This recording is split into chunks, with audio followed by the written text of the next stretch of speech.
आज की वीडियो में हम देखने वाले हैं जो आज हम दूसरा सेट स्टार्ट कर रहे हैं। पहला सेट हम पहले कर चुके थे, आज दूसरा सेट हम पढ़ने वाले हैं जो कि इलेक्ट्रीशियन, इलेक्ट्रॉनिक्स मैकेनिक, यानी कि इलेक्ट्रीशियन से फील्ड से संबंधित, इलेक्ट्रीशियन हो, वायरमैन हो, इलेक्ट्रॉनिक्स मैकेनिक हो, टीपीएस हो, आईटी हो या मैकेनिक कंज्यूमर इलेक्ट्रॉनिक्स हो, सभी से ये जो आज की वीडियो सभी के लिए इंपॉर्टेंट होने वाली है। लेकिन दोस्तों उससे पहले रिक्वेस्टेड होगी, यदि आप इस चैनल पर नए हो तो चैनल को सब्सक्राइब कर लीजिए, वीडियो को लाइक कर दीजिए, जिससे कि आने वाली हर वीडियो का नोटिफिकेशन आपको सबसे पहले मिलता रहे। तो आज की वीडियो को करते हैं स्टार्ट। पहला क्वेश्चन है हमारा क्या, विद्युत, ठीक है ना। क्या है दोस्तों, विद्युत। तो जो आप विद्युत देख पा रहे हैं, ये जो विद्युत मात्रा को मापने के लिए मीटर का कौन सा टर्मिनल जुड़ा होता है, इनपुट टर्मिनल, आउटपुट टर्मिनल या मीटर की आवाजाही। तो इस तरीके से आपको क्वेश्चन मिलेंगे।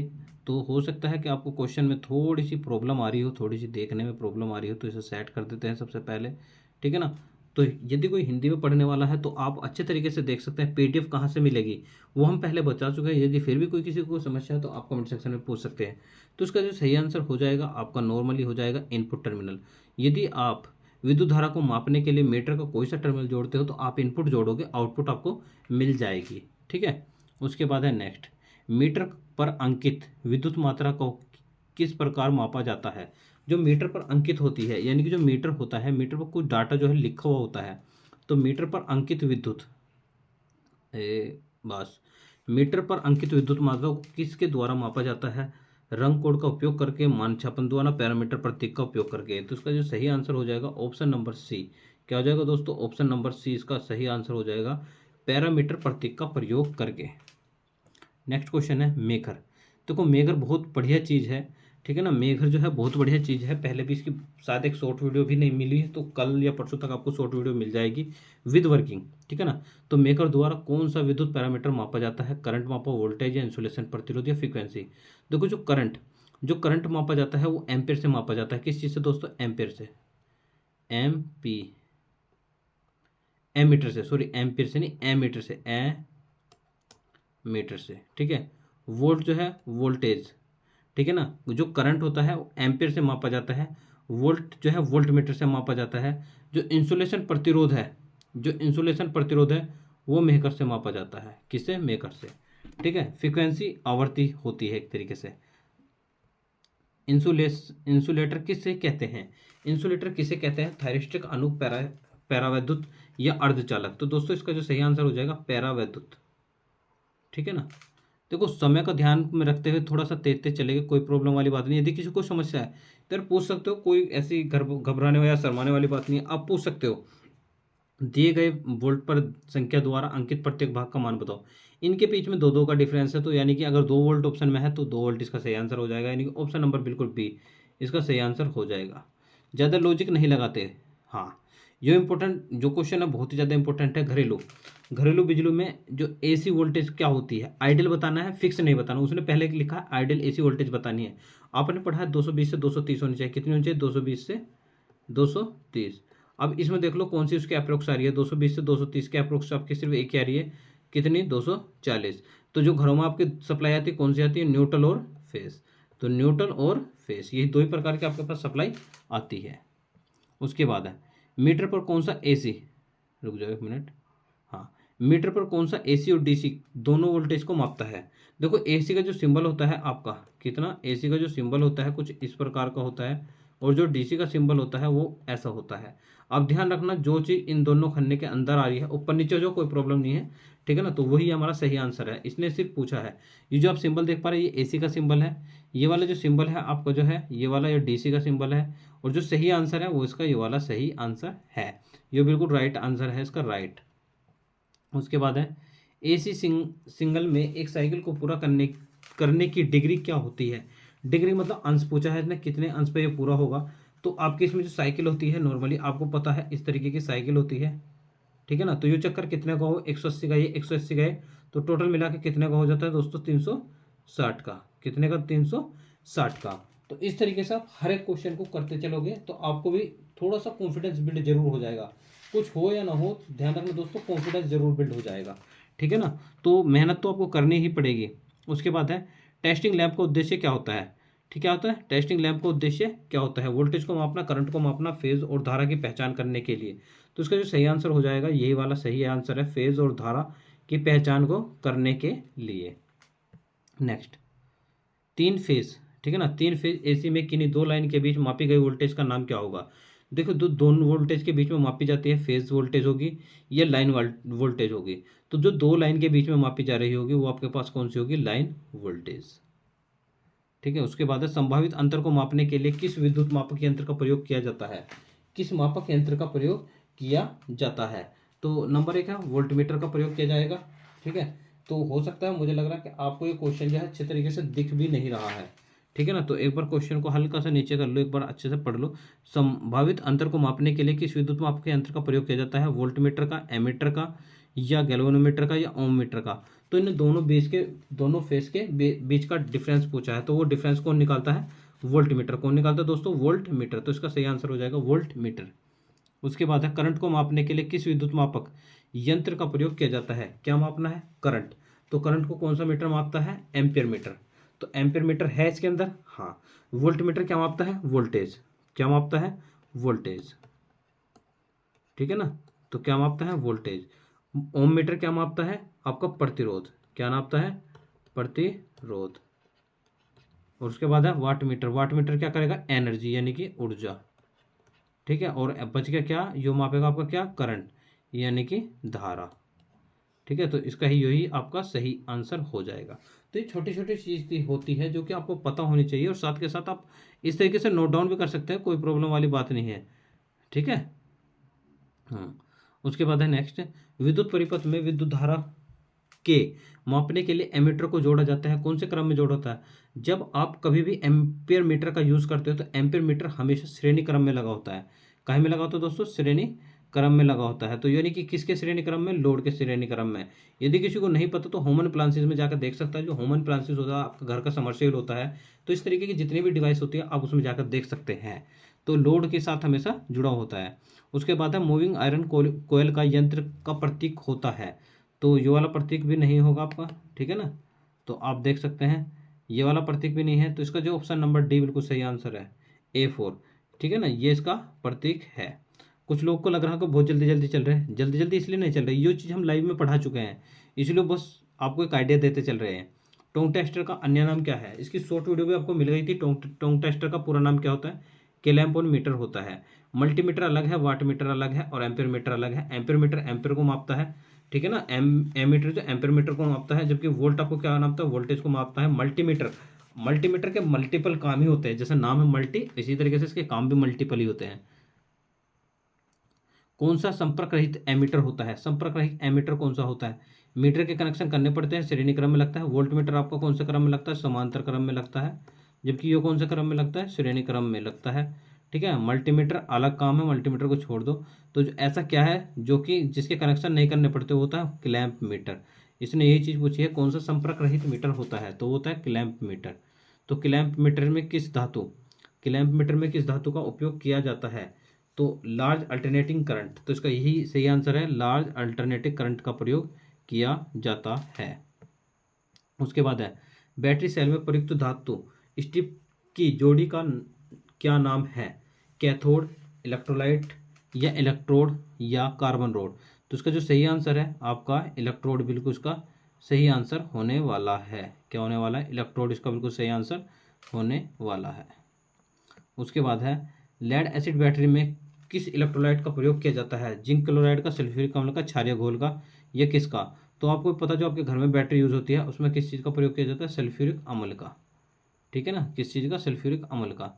बैटरी को वर्गीकृत किया गया है कितने भागों में, 2 भागों में। कौन कौन सी, प्राथमिक सेल और द्वितीयक सेल। प्राथमिक सेल और द्वितीयक सेल, या प्राथमिक कोशिका और या द्वितीयक कोशिका। पूरी तरीके से चार्ज लेड एसिड बैटरी में धनात्मक इलेक्ट्रोड का रंग कैसा होता है, लाल रंग का, ग्रे रंग का, लाल भूरे रंग का। तो जो होता है लाल भूरे रंग का होता है। देखो जिसका जो ऑप्शन है डायरेक्ट बताते चल रहे हैं, समय के अनुसार। ठीक है ना, हाँ। 1.5 वोल्ट प्रति सेल की वोल्टेज रेटिंग के साथ कार बैटरी चार्जिंग करने के लिए किस विधि को अपनाया जाता है, फ्लोट चार्जिंग का, ट्रिकल चार्जिंग का, लगातार चालू चार्जिंग का, या लगातार वोल्टेज चार्जिंग का। तो लगातार वोल्टेज चार्जिंग की विधि को अपनाया जाता है। केंद्रीय सल्फ्यूरिक एसिड का विशिष्ट गुरुत्व होता है 1.15, 1.15, या 1.245, 1.835। तो यही इसका सही आंसर है, 1.845। फ्री लेड एसिड बैटरी के रखरखाव के लिए किस इलेक्ट्रोलाइट का उपयोग किया जाता है? इसमें इलेक्ट्रोलाइट जो होता है उसमें कुछ चीज़ मिलाई जाती है, वो क्या होती है? इलेक्ट्रोलाइट मिला हुआ होता है। रखरखाव के लिए इलेक्ट्रोलाइट मिला हुआ होता है, ठीक है ना।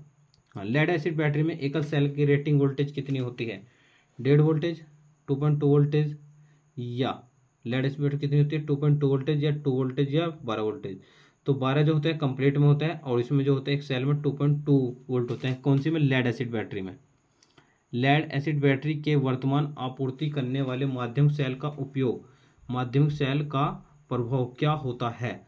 लीक, चार्ज, उतारी, लोड के लिए वर्तमान में आपूर्ति करने वाले माध्यमिक सेल का प्रभाव क्या होता है? लीकेज होता है, चार्जिंग होता है, या डिस्चार्जिंग होता है। तो इसमें जो है ना बहुत सारी चीज़ दोस्तों ऐसी होती है जो कि आपके बिल्कुल दैनिक जीवन से संबंधित होता है। लेकिन दैनिक जीवन से संबंधित जब भी होता है जब आप कोई चीज़ पढ़ते हो। यदि आप पढ़ोगे नहीं, जब ये आप पढ़ोगे नहीं तो वो उस दैनिक जीवन का फायदा ही क्या होगा, ठीक है ना। तो देखो, जब आप कोई चीज़ लोड, मान लो आप बैटरी से लोड रहे तो वो क्या होगा उसका? वो आपकी क्या होगी? डिस्चार्ज होगी। क्या होगी दोस्तों? आपकी डिस्चार्ज होती चली जाएगी। तो वो क्या हो जाएगी? डिस्चार्ज। तो सही आंसर है डी। उसके बाद एक श्रृंखला में जुड़े 1.5 वोल्ट के सेलों का कुल वोल्टेज क्या है?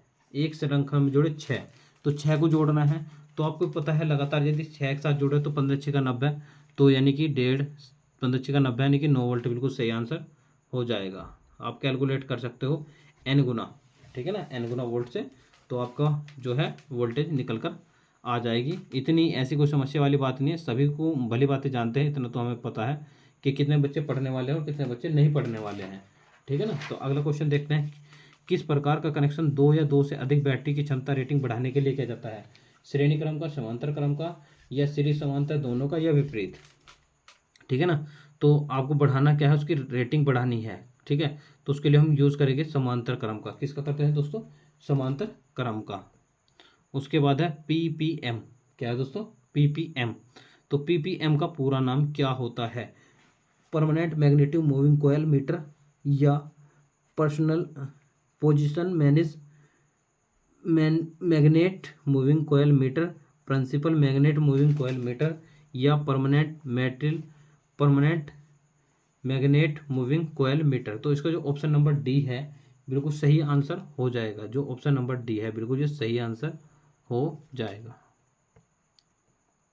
उसके बाद है कौन सा बेरिंग पीएमएमसी उपकरण से चालू कुंडलित संयोजित शाफ्ट को करता है? स्टील बेरिंग, पुश बेरिंग, या जड़ित बेरिंग। तो इसका जो हो जाएगा आपका ऑप्शन नंबर डी बिल्कुल सही हो जाएगा। कौन सा बेरिंग? जड़ित बेरिंग। नेक्स्ट 8 क्वेश्चन बचे हैं बस। 8 क्वेश्चन भी अभी कुछ ही देर में होने वाले। कौन सा विद्युत आकर्षण प्रकार के गति लोहे मीटर में पॉइंटर का विक्षेपण को सक्षम बनाता है? नरम लोहा, टुकड़े का वजन, या देखो ये जो आप जो देख पाते हैं ना, तो आप कोई भी अपनी तरफ से क्वेश्चन का जवाब देने की कोशिश नहीं करता। दिक्कत बस थोड़ी सी यहाँ होती है, ठीक है। विक्षेपण धारा के व्युत्क्रमणी विक्षेपण धारा दिशा में से स्वतंत्र। तो जो दिशा से स्वतंत्र है यही बिल्कुल उसका सही आंसर हो जाएगा। नेक्स्ट, कौन सा पैरामीटर एक मल्टीमीटर द्वारा मापा जाता है? कौन सा पैरामीटर एक मल्टीमीटर द्वारा नापा जाता है? वोल्टेज, ऊर्जा, आवर्ती, या टाइम ड्यूरेशन। तो जो इसमें जो आप देख पा रहे हैं, वोल्टेज एक ऐसी चीज होती है, सिर्फ वोल्टेज ही एक ऐसी चीज होती है जो कि आपकी किससे? मल्टीमीटर से मापी जाती है। इनमें इनके अकॉर्डिंग बात चल रही है। आज तो बहुत चीज़ें जो मल्टीमीटर से ही नापी जाती है, लेकिन एनर्जी, फ्रीक्वेंसी, टाइम ड्यूरेशन, ये चीज़ ऐसी होती है जो मल्टीमीटर से मापी नहीं जाती। नेक्स्ट, यो भी छोड़ दो। डिजिटल मल्टीमीटर का उपयोग करने का क्या फ़ायदा है? शुद्धता, रेखीय पैमाना, आसान। तो इसका जो सही होता है वो होता है शुद्धता, यानी कि एक्यूरेसी। क्या होती है दोस्तों? एक्यूरेसी की वजह से ही हम डिजिटल मल्टीमीटर का प्रयोग करते हैं। उसके बाद है चित्र में दिखाए गए पैनल मीटर में एक्स के द्वारा चिन्हित प्रतीक का नाम बताओ। तो इसमें जो है आप जो देख पा रहे हैं ये मूविंग कॉइल है। आपको पता है, अभी आपने MM के बारे में पढ़ा ना, MMV के बारे में, तो आपको कहीं ना कहीं उससे बिल्कुल सिमिलर सी दिखाई दे रही होगी। अभी आपने वो पढ़ी है तो बिल्कुल आपको सिमिलर सी दिखाई दे रही है, इसमें और उसमें कोई ज़्यादा अंतर नहीं दिखाई दे रहा होगा। तो जो चीज़ होती है ना, तो अगर आप एक दूसरे से रिलेट करके पढ़ोगे तो बहुत जल्दी पढ़ लोगे। तो ये क्या मूविंग आयरन कोयल होती है, मूविंग कौन सी, मूविंग आयरन मीटर, कोयल नहीं सॉरी मीटर, मीटर। ठीक है। उसके बाद है प्रतिकर्षण। हाँ, प्रतिकर्षण द्वारा गति लोहे उपकरण में पॉइंटर को शून्य स्थिति में बनाए रखने के लिए क्या किया जाता है, के लिए क्या किया जाता है। ये क्वेश्चन जो है अभी थोड़ा सा कट रहा है, बस नियंत्रण का उपयोग किया जाता है। तो इसमें उपयोग किया जाता है तो किससे किया जाता है, इसको स्प्रिंग कंट्रोल से। इसका जो किया जाता है किससे किया जाता है दोस्तों, स्प्रिंग कंट्रोल से। प्रतिकर्षण का प्रतिकर्षण प्रकार के गतिमान लोहे उपकरण में पॉइंटर को शून्य स्थिति में बनाने के लिए स्प्रिंग कंट्रोल का प्रयोग करते हैं, यानी कि शून्य की स्थिति में बनाने के लिए यदि उसमें कुछ भी पोटेंशियल है, कुछ भी दिक्कत है, तो आप उसे क्या कर घटाया बढ़ा सकते हो। चलो, उसके बाद है PMMC मीटर मूवमेंट में किस टोग का उपयोग किया जाता है, कम टोक का, उस टोक का, मध्य टोक का। अब देखिए जो चीज़ होती है, ठीक है ना, कौन सी टोक जो होती है, मध्य टोक होती है, कम टोक टार्क होता है। टार्क जो होता है टोए बराबर, आपने कुछ चीज़ पढ़ी होगी तो उसमें जिसका सही आंसर हो जाएगा क्या होता है, मध्य, उच्च नहीं मध्य टोक, यानी A3। लास्ट क्वेश्चन है, मापने के लिए कौन सा मीटर गतिमान कोयल का उपयोग करता है। LC, इसमें तो क्या गतिमान कोयल की बात करूँ ना, LCR है, PMMC है या MI है। अब MI या आपका MI आकर्षण प्रकार है, तो इसका जो सही आंसर होगा आपका MMC होने वाला है। क्या होने वाला है, MMC इसका आंसर होने वाला है। क्या है दोस्तों, MMC। तो आज के लिए तो इतना ही रखेंगे, कल फिर मिलेंगे किसी नए वीडियो के साथ। तब तक के लिए धन्यवाद दोस्तों, जय हिंद, जय भारत।